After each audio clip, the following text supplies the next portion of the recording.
Well, the perfectionist is already unhappy with us. I missed my cue. Uh, my dad loved a corny joke, and I said, well, I'm going to start this by asking y'all the question the bartender asked the horse when he came in. Why the long face? We're here to celebrate a life that, as I've thought about it, is astonishing and remarkable. I don't have words to address it, but my dad dreamed phenomenal dreams, but he exceeded all of those dreams. And we want to celebrate that today and talk about that and have joy in it. We have something else to celebrate today, however, that is more important than that and makes the first celebration possible, really. I want y'all to know that my dad died with courage. My dad walked through the valley of the shadow of death, and he feared no evil. He faced death for several months. He never had a hint of a doubt that today, as we're here, he's with his Heavenly Father in paradise. And for that, we can truly celebrate. So that's what we want to do today. You're going to hear some great music. You're going to hear some great preachers. And you're going to hear an inadequate son try to express some words about his dad. The first man that's going to perform for us is going to perform a song that sort of addresses the way my dad and his music family felt about music and what it meant to people. And that's Mac Davis. Mac is one of my dad's best and most long-standing relationships. In 1964 or 65, my dad made his first trip to the West Coast, and he took my mom with him, and two little boys, one 15 months old, one 3 years old. And Mom was afraid to fly at that time, so they had a grueling train trip. And at the end of the train trip, Mac Davis, who worked as a promotion man for VJ Records, met them, and he was their driver, and he was their man that showed them about town. A little less than a decade later, he and my dad collaborated on a #1 record that's one of his legendary hits. So without further statement about how we love Mac Davis and all he meant to my family, we're going to have him perform for you. Thank you so much.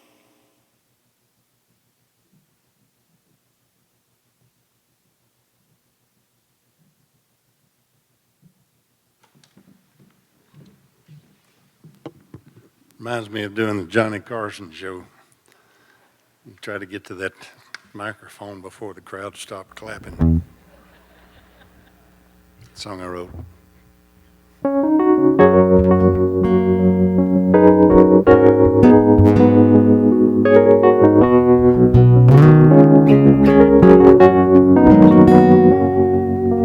I could just sit around making music all day long. Long as I'm making music, I know I can't do nobody wrong. And who knows, maybe someday I'll come up with a song that makes people want to stop their fussing and fighting just long enough to sing along. I believe in music. I believe in love. Music is love, love is music, if you know what I mean. People who believe in music are the happiest people I've ever seen. So clap your hands, stomp your feet, shake your tambourine. Lift your voices to the sky, God loves you when you sing. I believe in music. I believe in love. Don't it make you feel good? I believe in music. I believe in love. Music is the universal language and love is the key. brotherhood and peace and understanding, living in harmony. So take your brother by the hand, sing along with me, find out what it really means to feel young and rich and free. Everybody say, I believe in music. Don't it make you feel good? I believe in love. Come on, sing with me. I believe in music. I believe in love. One more chance to sing. I believe in music. God knows that I believe in love. Come on, everybody. I believe in music. God knows that I believe. What do we believe in?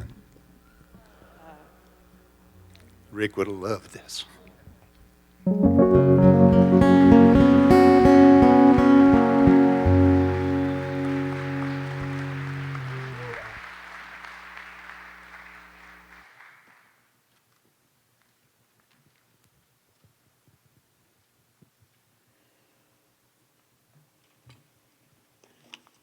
It's me again. Can everybody hear me? All right. You can get closer to the mic. I need to get the mic closer to me. Yeah, I didn't sound as robust as I wanted to. As I said before, I want to thank y'all for being here. I want to say a few words about my dad. Maybe too many words, but not for me. There's so much more that I want to say that I'm not going to be able to get out. I want to give thanks to Freddie. I know he's here regarding the documentary. It changed my dad's life in a lot of ways. My dad was a driven man for his whole life, and that's why he was able to achieve what he was able to achieve, and he was constantly trying to prove himself. And for Freddie to do what he did in the documentary, but more importantly for his music peers to say what they said, and we know how difficult my dad could be. He raised us. Whatever you guys went through, we went through. But we know how brilliant he was, and we know how driven he was, and we thank you for giving him that honor and that credit that you did. And it helped contribute to him having a peace that, it would break my heart when my dad would say, I wanted to be somebody. And I'm like, Daddy, you've always been somebody. But he finally came to that place in his life where he had that peace. Maybe my favorite part of the documentary, which is weird, is when I'd always thought that if I spoke at my dad's funeral, I would start out by saying he was a nut. But Keith Richards in the documentary with the Rolling Stones said he was a total maniac, and that's a lot better way of saying it. And when he said that, I said, yes. And I said, how did he know? How did he know? He never worked with my dad. And in the law, we say that someone has a general reputation for a particular character trait. Well, my dad had a general reputation for a particular character trait of being a total maniac. But he was a maniac not in a bad way. He was a maniac about getting it right. He was a maniac about working and working and working until it was right. He had a total, absolute focus on getting it right. But here's, people who don't know him outside of music would say, well, yeah, that was his profession. That was going to be on the radio. He wanted it right. Well, you know what? If he didn't get it right, it wasn't going to be on the radio. Because as these guys will tell you, For every hit, there's thousands of failures, not failures. There's thousands of efforts that don't result in a hit. So my dad thought, I have to put that into it. I have to go to the max to have a hit record. But here's the thing that's remarkable, and if I start thinking about the aspects of his life, my dad did everything in his life that way. It didn't matter if only he would know about it, if only he would see it. He approached everything with that same intensity, that same drive. It is amazing that a man could live to be 85 years of age and have that passion to get everything perfect, to do everything right. And he was a lot of things. Mac McAnally last night told me a story. I had some stories. I thought this was a better story. And my dad, he was a sharecropper's son, and he became world-renowned. But my dad was always a sharecropper's son. And my dad could tell you about the dignity of his dad's work and how he broke his health down trying to feed his family. How he would go wide-eyed in the fields, which is heat strokes, and pass out. And he could make me so proud that I came from somebody who had nothing at all. And it was amazing because you pity the poor rich kid who never got the opportunity to come up on his own worth. That was my dad's attitude about it. He was as proud to be his father's son as anybody could possibly be. And his dad taught him, and this is, I don't get this because, the Patches says that my dad loved that song because it reminded him of his dad. And Patches said, life would kick him back down when he tried to get up. And that was my granddad's life, whom I never knew. But my granddad taught my dad, son, if you'll work hard enough, you can be anything. You can do anything. My dad took it to heart. And he did that in everything that he did. Mac's story that he told me, when I said to Mac, my dad, was always the sharecropper's son. He was always the working man. He could do anything. Mac said, yeah, we were in the studio one day and a guy's piece of metal broke on the instrument. I can't recall what the instrument was. And your dad said, hey, let's go out to my shop. I'll machine you a piece and we'll fix it. And that was my dad. He was a master carpenter. He could make anything. I mean, I wish we could have put these where everybody could inspect them. These are things he made for his grandchildren. They have brakes and they have a steering system that he designed that still work. They've been in the barn a while. They don't have an engine, but Peepaw was the engine. Peepaw made himself a stick, and there's a hole back here. He would put it in the hole, and he would push his grandkids around, and their buddies. One of the young ladies here today told me about riding in the cart as Peepaw pushed it. So the kind of fanaticism that you see in that effort is the kind of effort my dad gave to every single aspect of his life. He did that. My dad didn't grow up playing ball, but in the I guess mid-70s, my dad sort of stepped back from the business, and it occurred to him he had 3 sons and he needed to teach them how to work. And boy, were those times. But he also said, I'm going to coach them in ball. My dad didn't grow up playing ball. They had to work to live. They had to work. He barely got to go to school. And he bought 3 books. And he studied about baseball. And he studied about how to play baseball, how to coach baseball. And he coached us for years and did a fabulous job. Because that's the way he wasn't just going, well, let's just go out there and let's see if we win a few. No, we're going to go out there and we're going to try to win every one of them. And we're going to do it the right way, or we're not going to do it at all. I think the thing in my dad's life that he excelled at the most was in being a peepaw. he was at a stage in life where he had time, and he gave his grandchildren time. We Halls, we're checker players. We're not chess players. That's for the silk stocking crowd. That's not us. My dad taught his grandchildren how to play checkers. And the only time my dad ever was glad when he lost at anything was when one of his grandchildren could beat him in checkers. Some of his teachings of grandchildren didn't always go great. I don't know if you guys have the fishing picture we can show. Maybe not. There we go. There's Peepaw and my oldest girl, Rebecca. And behind her, you can see Mary Elizabeth with her bottle. They took it down, but maybe you saw it quickly.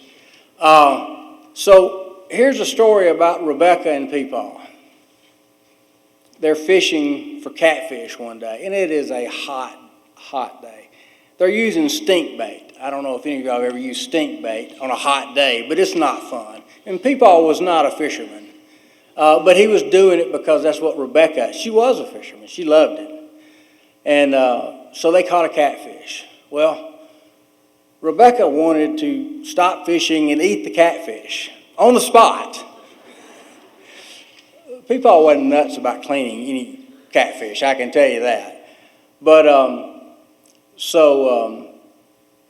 he talked her into, well, let's keep fishing. We'll catch some more, and we'll take them all to Meemaw, and we'll have a big fish fry. We put it on a stringer in the pond. I'm tempted to ask who knows what happened. You'd have to be a country boy to know what happened. But there are turtles in the pond. The turtle ate the catfish. Well, Rebecca was so livid. And it was all her Peepaw's fault. Us Halls are good at blaming people, too. We do that, don't we? It's always got to be somebody's fault. And it was her Peepaw's fault. So Peepaw tried to get her to ride back to the house in the gator. And she said, that does it for me. I'm going to my house to my Meemaw. And she stomped her way all the way up to the house. And so Rebecca, we were talking about this story last night, and she said, well, you'd feel sorry for Peepaw, but you know where I got that from.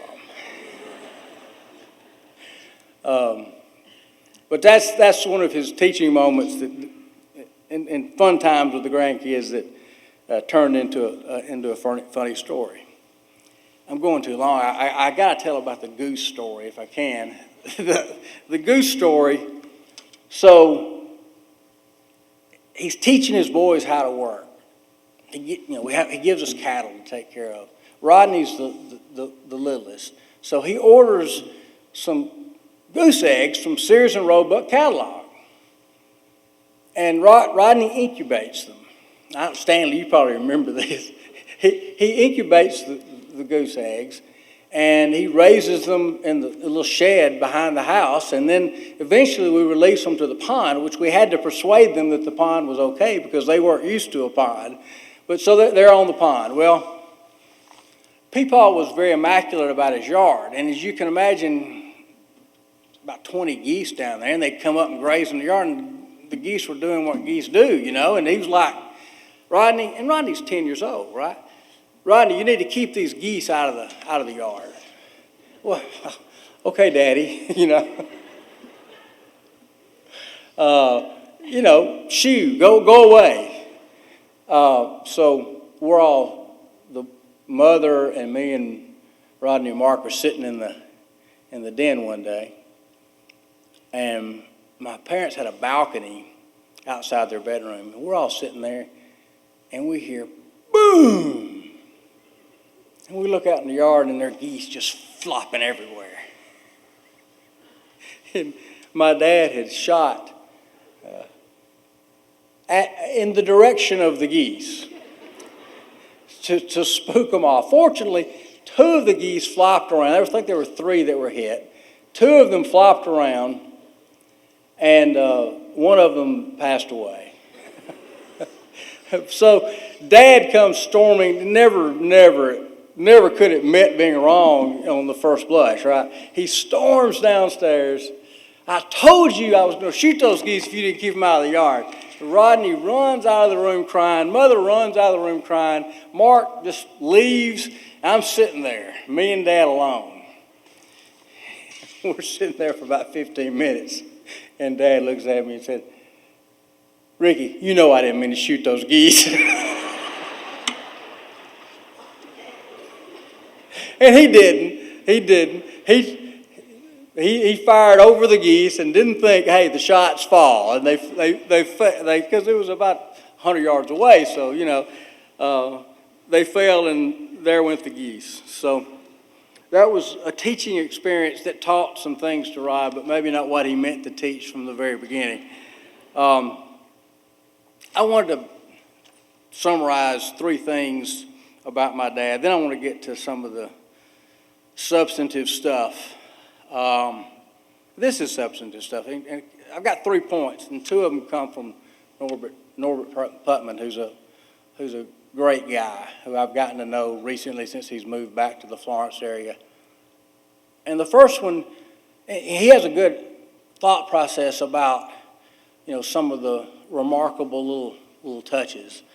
And we talked about the total maniac thing.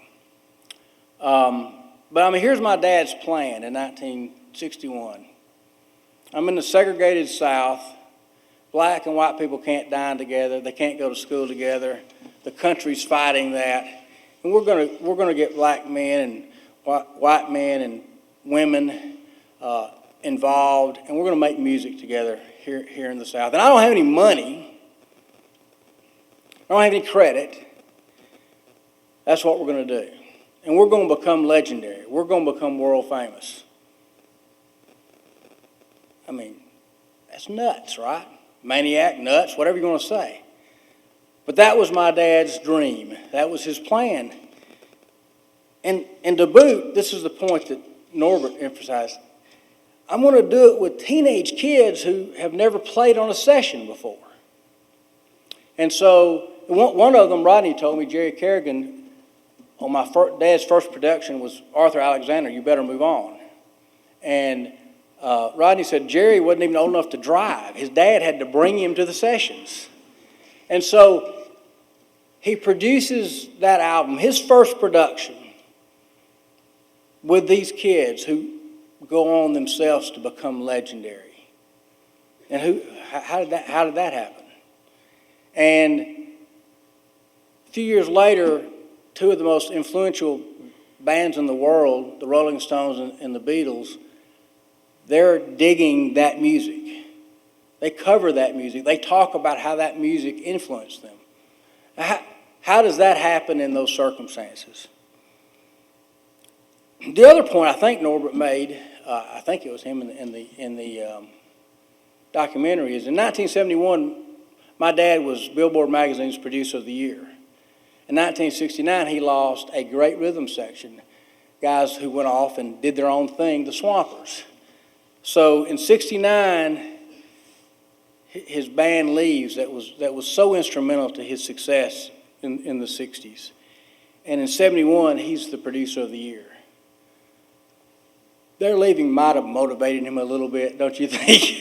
That was my dad, and the funny thing is he would do the same thing to others. He'd tell them, you can't do that. Every good decision I made, my dad told me was a bad decision. He told Norbert, don't leave, you'll never make it. And I told Norbert that night he loved you like a son, because that's the way that's the way he did. But that's pretty amazing, a testament to his endurance. The other thing that I think is a neat little fact for our area, and I saw Johnny McMorrow earlier, Franklin County boy, but in 1974 was the first year that there were Grammy nominees for Producer of the Year. And there were 5, and 2 of them went to Phil Campbell High School. And those 2 men, Billy Sherrill and Rick Hall, were founders of Florence, Alabama Music Enterprises. That's in the whole wide world. The top 5 guys, 2 of them were from a little place in Franklin County, who then came to the Shoals and did their thing, and then Billy went on to Nashville to his great successes. I think that's a neat little thing. I should have looked at what time I started. I know I'm going too long. Somebody get a hook. The other thing that strikes me about my dad's life, and I like politics in a way, and I like history, so I coined it in this manner. My dad was a great patriot. My dad was drafted. He didn't want to go, right? He didn't want to serve. He was drafted. So I don't mean a patriot in that sense. But my dad's life was the American dream. His approach to life, his methodology, his thinking, his optimism in the face of obstacles was what made America what it is today. My dad didn't divide people. He united people. He united people based on the right kind of thing, merit. He didn't care who your mama was. He didn't care who your daddy was. He didn't care what color you were. Could you sing? Could you write? Could you play? And if you couldn't, would you work hard where you could get to where you could? That's what my dad was about. Meritocracy. And that's what America's about. So in that way, I think my dad was calling forth the best of our country in the way he lived his life. That wasn't happening in our state at that time. But these guys with my dad, young men at that time, they were leading what the older, more privileged crowd was resisting. And that's a cool thing, I think. The other thing about my dad was he was a great teacher. Now, if Walt Aldridge, I always steal his lines because he's such a brilliant wordsmith. Walt said, it's just stuck in my mind, he said one time, I went to the University of Alabama, then I went to the University of North Alabama, and then I went to the University of Rick Hall. And when people that know my dad, he was so critical and so demanding, and in some ways you think, that's not a good teacher. But the proof's in the pudding, isn't it? Because look at what the men and women that worked under him accomplished in their lives, in their careers. He made, the one thing about my dad is that if he taught you anything, he was going to teach you how to accept criticism. He was going to teach you how not to be intimidated. And it made everything in life easier for those that worked with him because he was so difficult. I mean, my legal mentor is here. And as a brand new lawyer, big law firms, they give you reviews. They set you down. And he said to me, positive thing, you're young, but you're not intimidated by older lawyers. And I just laughed and said, you need to meet my dad, the great intimidator. I stood up to him at times. These guys aren't nothing.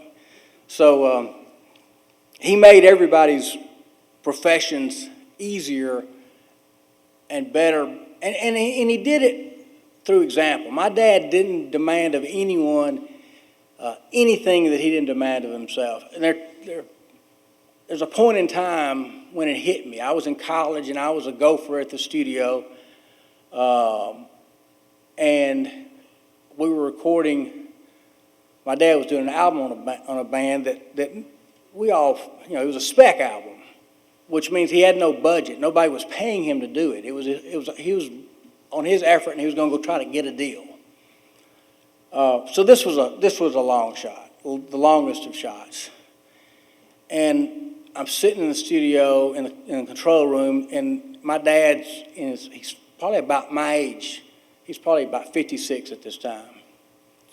And I'm dozing off, and there are two other younger guys in there, and they're dozing off. They're actually asleep. I'm dozing off. I was more afraid of them than they were, maybe. But I'm fighting it. My dad is over the control board, and he's got a cigarette hanging out of his mouth. Mother didn't know about that. He did that every once in a while. And it was just like the most intense, focused thing in your life. Take 148. You think about that. His ears had to be fried. And the speaker, boom, as loud as it could be. But that was my dad. And I thought, I was 20, 21. I thought, this is what has made him able to do what he does. That kind of effort, that kind of intensity can't be duplicated. And it just stuck with me. And these guys all have those stories that they can tell about similar moments in time.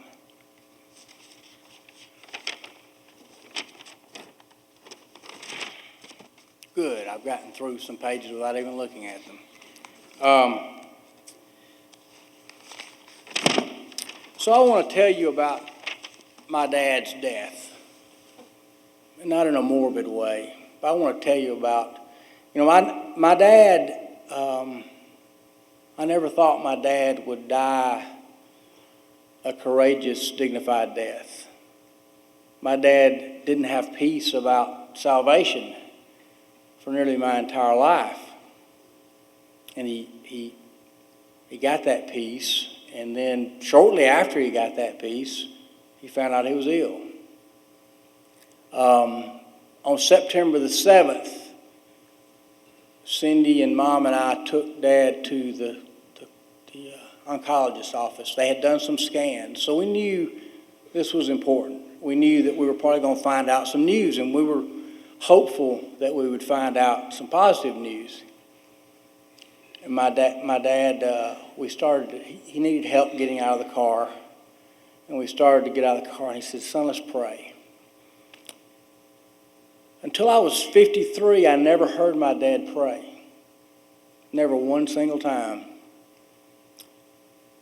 Once my dad found salvation, he became a man of prayer immediately. Every meal that he would sit at the table and take, he would pray. He said, "Son, let's pray." And he started his prayer saying, he thanked God for letting him live as long as he'd lived. And he said, "If it'll be your will, I'd like to live a little longer, Lord." And so we go in, and the doctor starts telling us the scan results. And the cancer is I started taking notes, and I just quit because it was all over his body. It was everywhere in his skeletal structure. And so we took the news, and we didn't know how long, but we knew what it meant in terms of his longevity, that it was going to be a short time. We didn't say it, but I walked outside and asked the doctor, "Doctor, this sounds bad." And he said, "It's a matter of months, son." So we go home, and we get him back in bed, and it's just the two of us there together. My dad looks at me, and he says, "Son, I love Jesus so much." He said, "God has been so good to me." And he had a picture of his dad hanging on the wall. And a few minutes later, he said, "If a task is once begun, never leave it till it's done. Be the labor great or small, do it well or not at all." Now, I'd heard 1,000 sayings from my dad, and I'd never heard that saying. And I said, "Dad," and I tape recorded this. I said, "Dad," I tape recorded. I'm so behind the times. I use my iPhone to record it. But I said, "Dad, what's that?" He said, my dad taught me that. He said, "Son, that's a mouthful." And it really was a mouthful. And he didn't tell me that. So I was telling Rebecca, his oldest grandchild, that story. And I couldn't remember the saying. I wrote it down here because my dad's, he's very sick, and he's just laying there from memory. Had a mind, had a memory for details that I wish I had. But I said to her, "Hey, Rebecca, Peepaw he said this thing about once a task is begun or something." And she said, "Yeah." And she spouted it off. "Yeah, Peepaw's dad used to tell him that." And I don't know what was in my dad's mind at that point. Was he thinking about, I've lived my life well? I don't know what was in his mind, but it was just neat to me that that's what he was thinking about as he had just found out that his time was so short.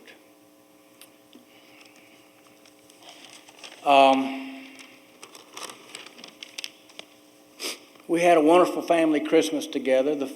For 4 months, my dad didn't sit at the table and eat. He did on Christmas Day, the day after Christmas. That's when we had family Christmas because grandkids were coming in from all over the place.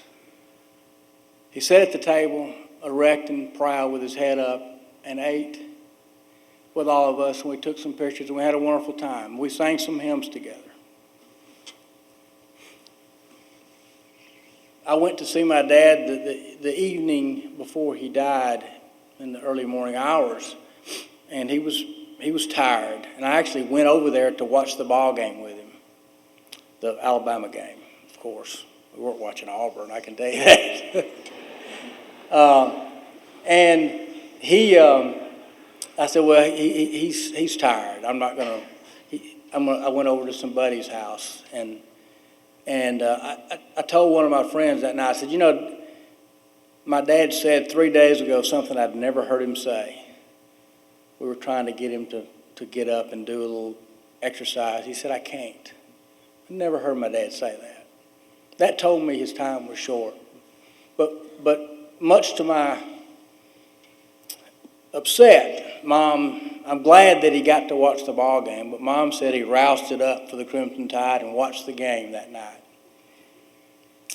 And in the early morning hours, about 4:30, Mom said, honey, let me give you some peanut butter. You need to eat something. You're going to die if you don't eat.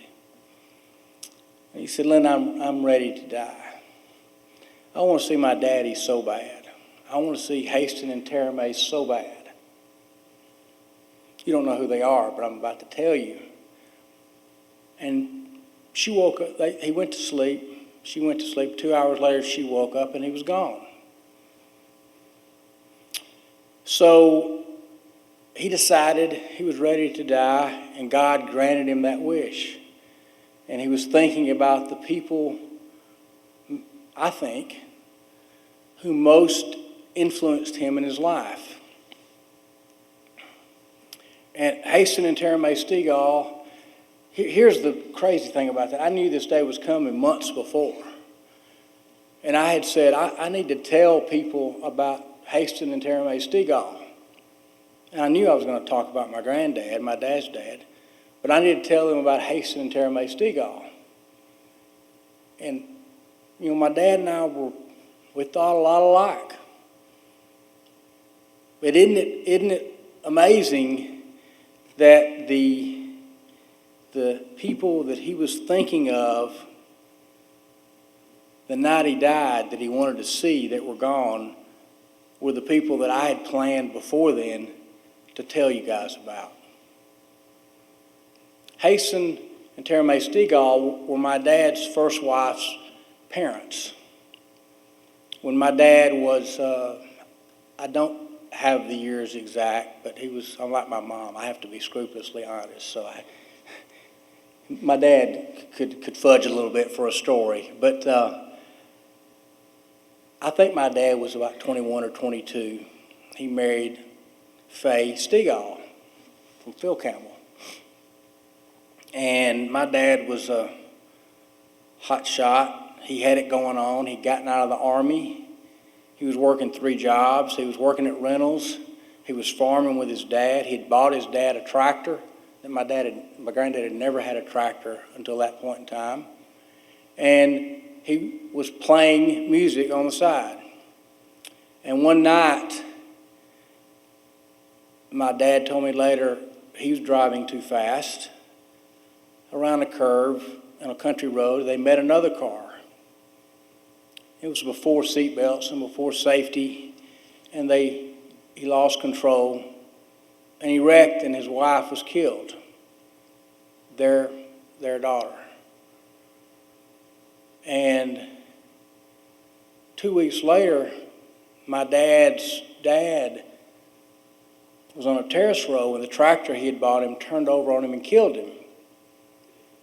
My dad was estranged from his mom at that time.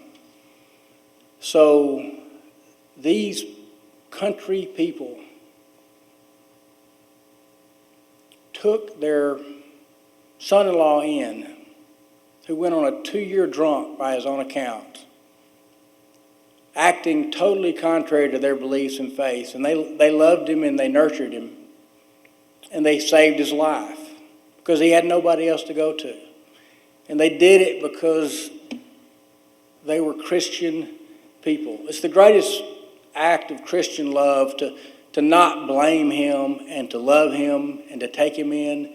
It's the greatest example of Christian love that I've ever encountered in my life. And it didn't stop there, because when my dad met my mom, that's where he took her. And she became their daughter. And I was their grandson. And that kind of thing in my dad's life, I think 4 years ago, laid the groundwork for his salvation, because he loved people like that, and he loved what they had done for him. I mean, the poverty of these people. I'm 56, and so I remember the party we had when they got an indoor toilet, and I was probably 8 or 9 years of age. It had to be, around 1970. But I wanted to tell you about those people, because those are the kind of heroes that my dad loved, that made my dad what he was.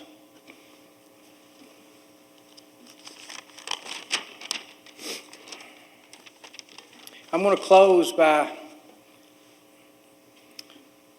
telling you about my mom, if I can. My dad, I had a great friend. I still have a great friend. He's here today. He came all the way from Canada.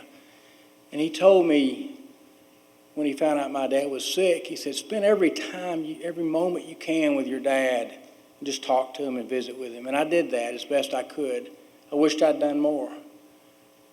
But my dad told me stories during that time. I would get him to tell stories. He told me about the way he was. He said, son, if it wasn't about meanness or music, I wasn't interested in it. I thought it was funny, but it was sort of funny, but sad. He told me about the 5 times he had been arrested. All of them involved being drunk, by the way, which is where Linda K. Hall comes in. There's a Jason Isbell song in one of his stories. He was arrested in Boston, Alabama, which I didn't know there was such a place. That's brilliant today. He said there's nothing but a bunch of fools in Boston, Alabama. Said they would run a knife in you and then run circles around you with a knife in you. Nothing good ever happened to him in Boston. But he was telling me about that, and then we came to when he met Mom. Mom was a church pianist, and she was at WLAY. And Cindy had come into the room, I know, by this time. And we talked about when he first met her. And he said it was love at first sight. And, my dad, when he was emphatic, and he was emphatic. Love at first sight. And Cindy challenged it. People, what was she wearing? A brown corduroy jumpsuit with a yellow blouse. Looked over at Mom who'd come in. Yeah, that's what I was wearing. He said, son, I said to myself, I'm not going to drink myself out of this one. And so Mom was engaged at the time, and that was not an obstacle in my dad's mind. And it turned out, he wasn't a quitter. I mean, my goodness, that was no mountain for a climber. So he won the girl, and he married her. And Randy, drinking was forbidden in our Christian country home too. And that's just what my dad needed. And it's not that he didn't deviate. It's not that he didn't fail. But we had fun with Mom and have cut up with her over the years. But there's a lot of folks in the world, and my dad was one of them, that need to have a black and white line about things like alcohol. And Linda K. Hall drew the line. There was no alcohol in her house, and there was no drinking in front of her babies, and that included when they were grown men. And that saved my dad's life. I think that kept my dad from self-destructing, that kind of stalwart steadfastness about what was right for him to do, despite his deviations, which always resulted in severe consequences for him, I can tell you. The other thing I want to tell you about my mom that nobody knows is that my mom played a material role in saving fame.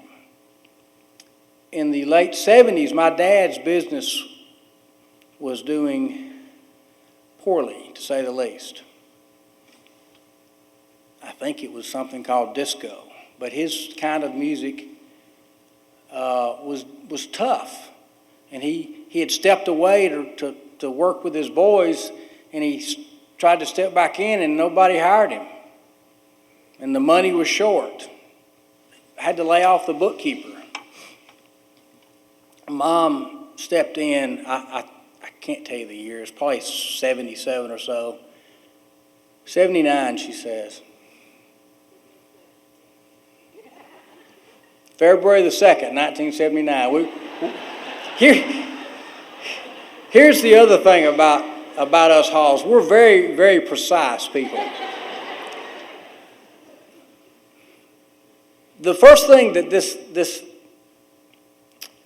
new bookkeeper, who had no experience in bookkeeping, the first thing that she did was find out that the previous bookkeeper had been stealing from them. She's quite the snoop, I found out as a teenager. The second thing she did was she started hounding these lying, cheating record companies to pay us what they owed us, which these guys down here will know sometimes has to be done. And she stayed on them year in and year out. And she sat in that office and she set an example for all the men and women that went in. And she didn't judge them, but she set an example for them. And she told them the kind of things that their mother was telling them also, I guarantee you. Brad's nodding about that, but that's the kind of lady she was. And they all had moms, and she seconded what their moms had said. And in her efforts and her way, she saved fame. My mom's 75 years old. She'll soon to be 76. She tried in extraordinary ways to save my dad physically. My dad was in physical rehab for 2.5 months. Every single night, with one exception, my mother slept on a blow-up mattress in the room with my dad for 2.5 months because it comforted her to be with him, and it comforted him for her to be there. That's the kind of commitment that my mother brought to her task. But the good news is she didn't need to save my dad physically because God had already saved his soul 4 years ago. And that's the other thing that I want to say about my mom. Everybody, me included, gave up on my dad and his faith. I talked to him so many times about it. I'd prayed for him so many times in my 20s and 30s, and just gradually I just got ground down and said, it's not going to happen. Linda K. Hall doesn't give up. God doesn't give up. For 53 years, she fought as God's warrior for my dad's soul. And after 53 years, she won. Along with, well, she didn't win. God won.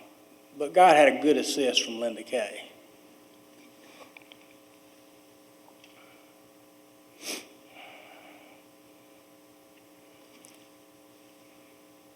My mom, my dad, people talk about how tough my dad was.